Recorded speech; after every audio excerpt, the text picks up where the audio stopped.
everyone, welcome back to the You Need a Budget YouTube channel. My name is Ashley, and today I wanted to do a different kind of video. For the past couple weeks, every time I've logged onto YouTube, in my recommendations has been a video called How Much I Spend in a Week.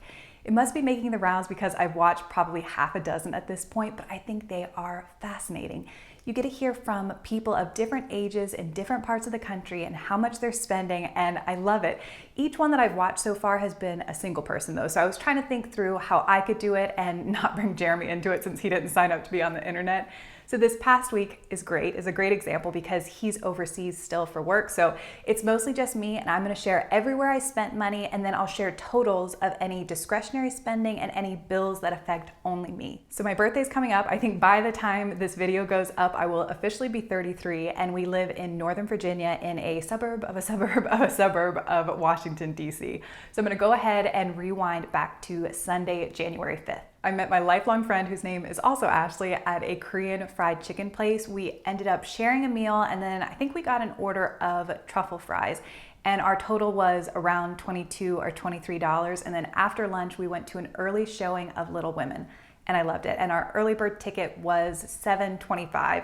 So I had brought cash because I was planning on paying for my half of everything, but since it was my birthday, she ended up paying for everything, which was really nice. But the lunch would have come out of my dining out category, and then I usually pay for movies out of my fun money category. One thing I forgot to mention in the intro is that I work from home, and before YNAB, I had quite the commute, so that's wear and tear on my car and a lot of money in gas.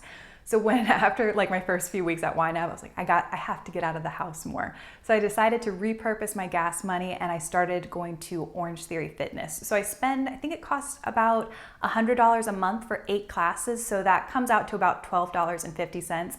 So I took one of those classes Monday morning, so I'm just gonna count that as $12.50. If you all watched my first video, you saw that we're currently saving for a trip to Italy, but my passport is expiring later this year, and it's one of those nagging tasks. I know I need to take care of it, and I kept putting it off. One of my sisters texted me to say that a local library was having a passport pop-up. So late morning, I drove over there to get it taken care of. It was, I believe, $15 for my picture and then $110 for the renewal fee. And when I set up my budget a year and a half ago, never thought to put a savings category in for the passport. So I had to use Rule 3, which is roll with the punches. I ended up pulling the money out of my vacation fund, and that kind of worked out well. I don't want to clutter up my budget with too many categories, especially for something that's paid so infrequently, but I would love to know what you do. And maybe if you forgot about your passport too, this will be the reminder to go check to see when it expires. Since I was already out for the day, got ready, got dressed, I decided to stop at a coffee shop. My latte plus tip came out to $5.90, and I just worked there for a couple hours. Tuesday was a snow day. I use that term so liberally. In this area, if we get more than a couple inches, everything shuts down. I think school was closed both Tuesday and Wednesday last week. So I never left the house, but I did buy 2 things: a video editing plugin for $29.95, and then I also paid my bill to the chiropractor. My insurance covers some of it, and that was them sending me an invoice to say that that was the balance that I owed. By Wednesday, most of the snow had melted, but I was getting a little bit of cabin fever, so I used my lunch break to drive to the next county over where I get Bo's food. Bo's my cat, and I mentioned before, he has very expensive taste. So my total was $42.38, and I spend that about every 2 to 3 weeks. And then on my way home, I stopped at Target and I kept my receipt. I bought things like dishwasher detergent, snack bars, coffee, toilet paper, and cat treats for a total of $39.76. And it's trips to Target like this, that's what made me lump together my grocery and household spending into one category, so I don't have to worry about doing a split transaction. On Wednesday, I also placed an online order at Ulta.com. I got acne stickers because life's unfair sometimes, and I also got a bronzer stick. My total would have been $64.66, but my in-laws gave me an Ulta gift card for Christmas, so it was really nice, and it covered that entire total. Thursday, I started off the morning at Orange Theory for another $12.50, and I worked all day. I didn't leave the house until going to Giant in the evening, and I am gonna try Aldi. I think I'll do a separate video of like my first experience trying Aldi.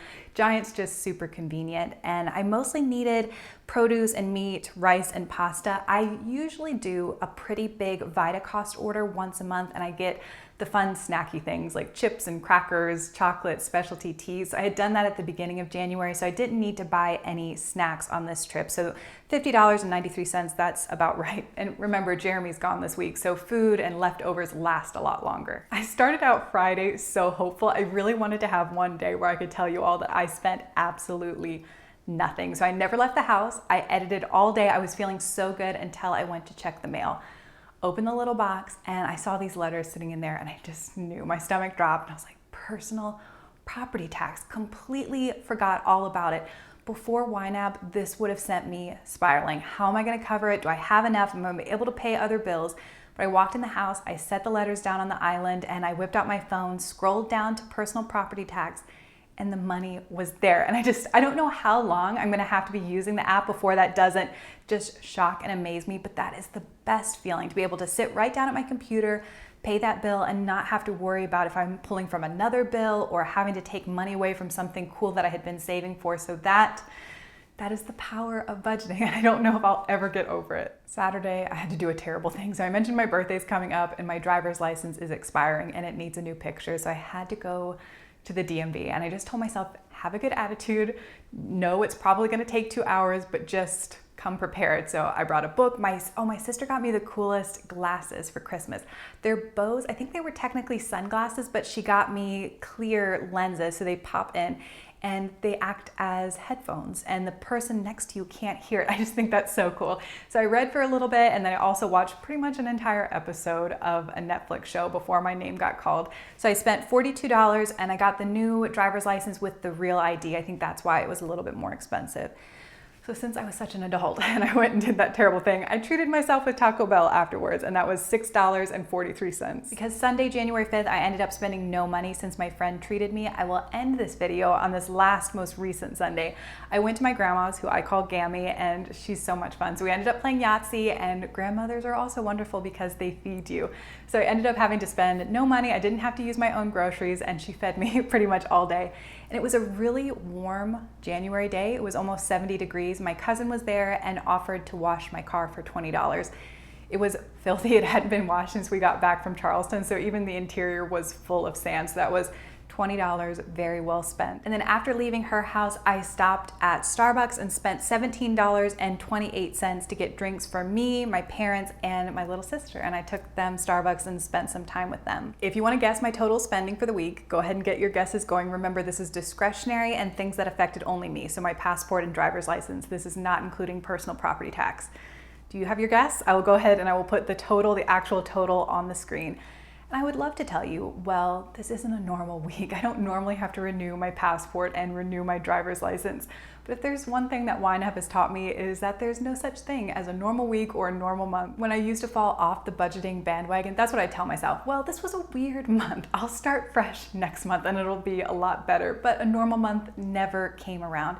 So by rolling with the punches and really embracing Rule 3, I think that's what makes budgeting work in the long term. And while yes, I don't always have to renew a passport and a driver's license, most of the time Jeremy's home and we eat out so much more and our grocery budget is 2 or 3 times what I spent this week. So there is no such thing as a normal week, but I hope this was fun.